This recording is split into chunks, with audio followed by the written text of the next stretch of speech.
औज़ुबिल्लाहि मिनश्शैतानिर्रजीम बिस्मिल्लाहिर्रहमानिर्रहीम। आप देख रहे हैं मेरा YouTube channel Numan Ahmad advocate. सबसे पहले बात कर लेते हैं परवेज़ इलाही बाजियाबी केस की। परवेज़ इलाही बाजियाबी केस आज लाहौर हाई कोर्ट में उसकी हेयरिंग हुई। चूँकि कल परवेज़ इलाही साहब को एक मुकदमे में, पुराने मुकदमे में नामज़द करके गिरफ़्तार किया गया, उस पर हम बाद में बात करते हैं। तो उसमें जब समाअत शुरू हुई तो कोर्ट को बताया गया कि परवेज़ इलाही साहब को जो है वो कल इस मुकदमे में गिरफ़्तार कर लिया गया है। तो जो बाजियाबी केस था वो दाखिल दफ्तर कर दिया गया। लेकिन जो कल हमने आपको अपनी वीडियो में बताया था कि सुप्रीडेंट अटक जेल और DPO वगैरह जो हैं अटक के, उनके ख़िलाफ़ कंटेम्प्ट प्रोसीडिंग्स स्टार्ट की गई हैं, तौहीन अदालत की कार्रवाई शुरू की गई है। तो वो जो है उस पर फिर समाअत हुई और सुप्रीडेंट अटक जेल जो है उसने तहरीरी माफ़ीनामा भी जमा करवाया, लेकिन हाई कोर्ट की तरफ से उसे मुस्तरद कर दिया गया है और उसे 7 दिन के अंदर जो है वो शोकाज़ का जवाब जमा करवाने की हिदायत की गई है। कंटेम्प्ट प्रोसीडिंग्स या तौहीन अदालत की जो कार्रवाई होती है उसमें शोकाज़ जारी किया जाता है और उसका 7 रोज़ के अंदर या जो भी वक्त अदालत देती है उसमें जवाब जमा करवाना होता है। उसके बाद फिर अदालत जो है वो ये फ़ैसला करती है कि इसमें इसको माफ़ करना है या इसके ख़िलाफ़ जो है वो कंटेम्प्ट प्रोसीडिंग्स जारी रहेंगी और इसे सज़ा सुनाई जाएगी। अब देखते हैं कि उस केस की फ़ेट क्या होगी कंटेम्प्ट प्रोसीडिंग्स की। लेकिन जो बाजियाबी केस था वो दाखिल दफ्तर कर दिया गया, क्योंकि परवेज़ इलाही साहब को एक केस में गिरफ़्तारी डाल दी गई है उनकी। और ये हमारा कानून है कि जब किसी केस में गिरफ़्तार कर लिया जाता है तो फिर जो पर्सन को रिकवर करने की प्रोसीडिंग्स होती हैं वो रोक दी जाती हैं या ख़त्म कर दी जाती हैं, क्योंकि फिर उस शख्स को किसी मुकदमे में गिरफ़्तार कर लिया जाता है तो उसकी जो डिटेंशन है, उसकी गिरफ़्तारी है, फिर उसे गैर कानूनी नहीं कहा जा सकता। उसके बाद कल हमने आपको बताया था कि इस्लामाबाद हाई कोर्ट ने 3 MPO के तहत जो है चौधरी परवेज़ इलाही साहब का ऑर्डर सस्पेंड कर दिया था और DC इस्लामाबाद को इन पर्सन तलब किया था। कल उसी ऑर्डर के बाद चौधरी परवेज़ इलाही साहब को रिहा किया गया तो उन्हें किसी और मुकदमे में गिरफ़्तार कर लिया गया है। DC इस्लामाबाद जो है वो आज पेश हुए। जस्टिस बाबर सत्तार साहब ने केस की समाअत की। जज साहब ने DC साहब को कहा कि आप मुझे ये बताएं कि आप किस कानून के तहत, आप कौन सा इख्तियार इस्तेमाल करके 3 MPO के तहत ऑर्डर्स जारी करते हैं और किसी भी शख्स को जो है वो 3 माह के लिए आप कैद करने का हुक्म दे देते हैं। मुझे वो ज़रा वजाहत के साथ बताएं कि आप कौन सा कानून इस्तेमाल करते हैं, जिसका DC साहब कोई जवाब नहीं दे सके। तो जज साहब ने सख्त बरहमी का इजहार किया और उन्होंने कहा कि DC साहब आप गौर से सुन लें कि आप अगली समाअत तक अब 3 MPO के तहत किसी भी शख्स की गिरफ़्तारी का ऑर्डर जारी नहीं कर सकते। अगली समाअत तक DC इस्लामाबाद जो है वो अगर कोई भी 3 MPO के तहत ऑर्डर जारी करेगा, he will be subjected to contempt of court. तो बाद में जज साहब ने यह भी कहा कि DC साहब आपने अच्छे से सुन लिया ना कि अब आप किसी भी शख्स की गिरफ़्तारी का ऑर्डर जारी नहीं करेंगे। उसके बाद अब इसमें आगे पेशी डाल दी गई है। अब आ जाते हैं कि चौधरी परवेज़ इलाही साहब को कल इस्लामाबाद हाई कोर्ट के ऑर्डर के बाद रिहाई मिलते ही फ़ौरन किस केस में गिरफ़्तार किया गया। 18 मार्च 2023 को इमरान खान की साइफ़र केस में पेशी थी।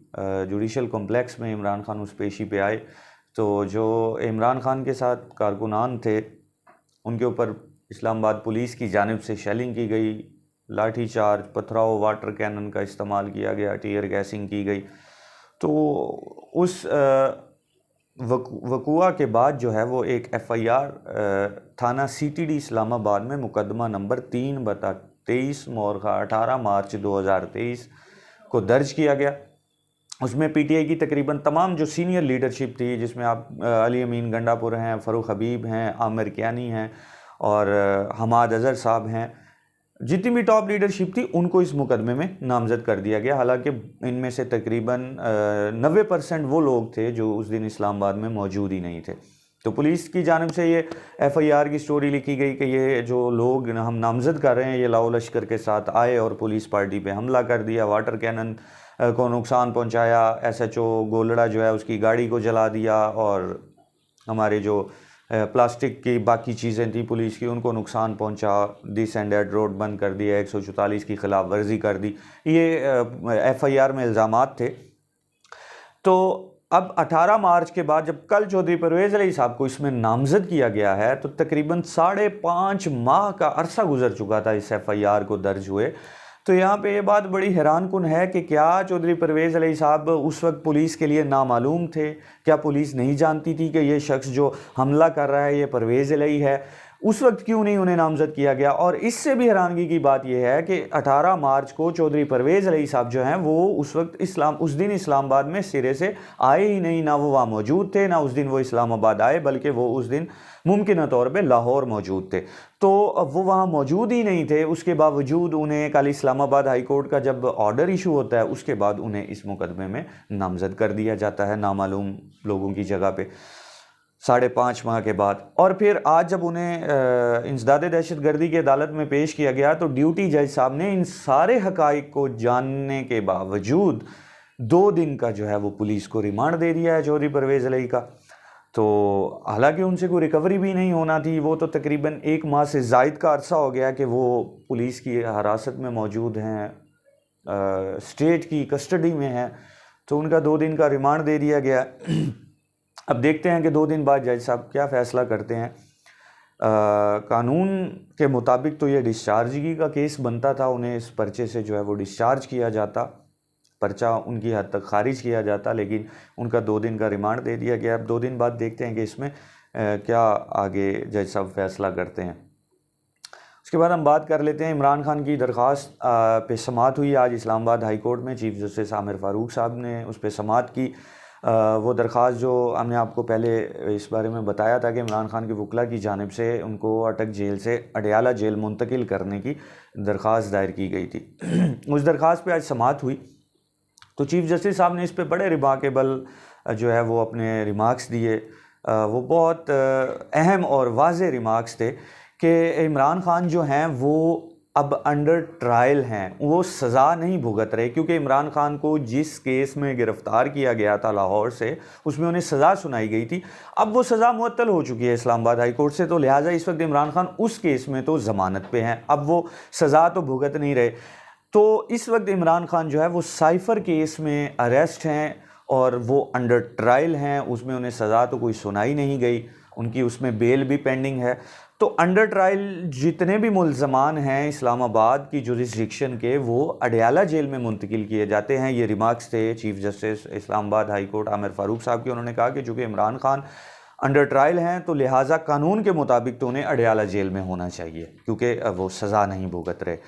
तो इस पे सरकार के जो वकला हैं उनकी तरफ से दलाइल नहीं दिए गए। समाअत तकरीबन आधी मुकम्मल हुई, तो जिस वजह से इस केस को 12 सितंबर तक जो है वो मुलतवी कर दिया गया है। अब इस पे चीफ जस्टिस आमिर फ़ारूक साहब ने यह भी कहा है कि अगर 12 सितंबर को सरकारी वकला की जानिब से दलाइल मुकम्मल कर लिए गए तो मैं उसी दिन को मुनासिब हुक्म जो है वो जारी करूँगा।